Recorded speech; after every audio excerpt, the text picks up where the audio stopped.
L'objet de cette délibération importante est de lancer la révision du plan climat adopté en 2018 jusqu'à l'adoption d'un nouveau plan climat au printemps 2024.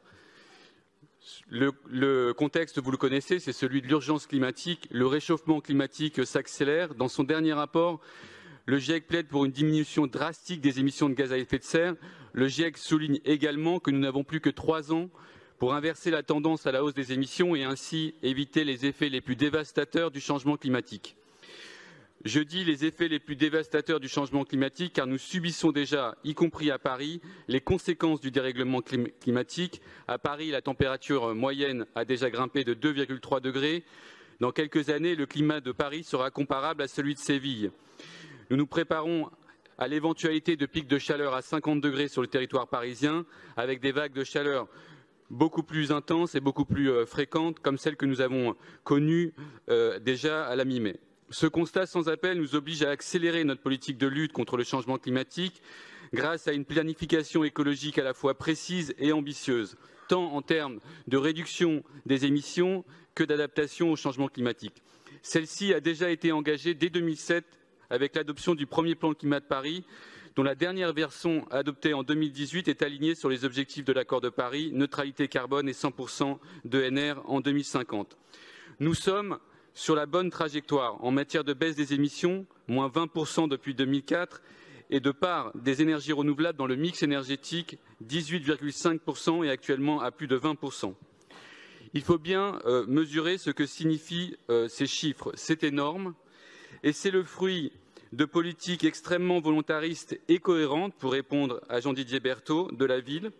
50 000 logements sociaux rénovés, moins 40% de trafic routier, une baisse de 50% de la pollution aux particules fines et au dioxyde en 15 ans, 50 000 mètres carrés de panneaux solaires. C'est dire la cohérence et le volontarisme des politiques qui ont été engagées par la ville. Et je pourrais prendre de nombreux exemples, même s'il reste encore évidemment beaucoup à faire. Les consommations d'énergie, en revanche, ne baissent pas suffisamment. La sobriété est donc le défi à relever, tant pour atteindre nos objectifs climatiques que pour sortir de la dépendance énergétique aux hydrocarbures russes notamment. L'embargo sur le pétrole russe annoncé cette nuit à l'issue du Conseil européen ne fait que renforcer cet impératif. Comme je l'ai dit, nous voulons faire de la révision du plan climat un moyen d'accélérer la dynamique en cours. Nous garderons évidemment les objectifs ambitieux que nous nous sommes fixés en 2018. Ils sont alignés sur les objectifs de l'accord de Paris sur le climat. La première échéance de 2030 se rapproche. En matière d'émissions de gaz à effet de serre, nous devons réussir d'ici là ce que nous avons réussi en 15 ans, entre 2005 et 2020. Pour cela, nous avons structuré la révision autour de 3 axes, cela a été rappelé, plus vite, plus local et plus juste. Notre premier axe est bien celui de l'accélération, être plus concret, plus efficace, plus opérationnel pour atteindre nos objectifs à 2030. Nous établirons une feuille de route qui identifiera les leviers à activer sur tout le territoire afin d'engager arrondissement par arrondissement, quartier par quartier, avec tous les acteurs du territoire, la transformation écologique de Paris. Le second axe de notre révision, c'est la territorialisation. L'objectif est que chaque arrondissement concourt à sa mesure à l'accélération de cette transition écologique en définissant ses priorités pour décliner localement le plan climat parisien. C'est un programme d'action partagée qui a été décrit tout à l'heure. Le dernier axe est le renforcement du volet social du plan climat que nous partageons tous, concilier écologie et social. Nous savons tous que les habitants défavorisés sont en première ligne du changement climatique. C'est vrai aussi à Paris.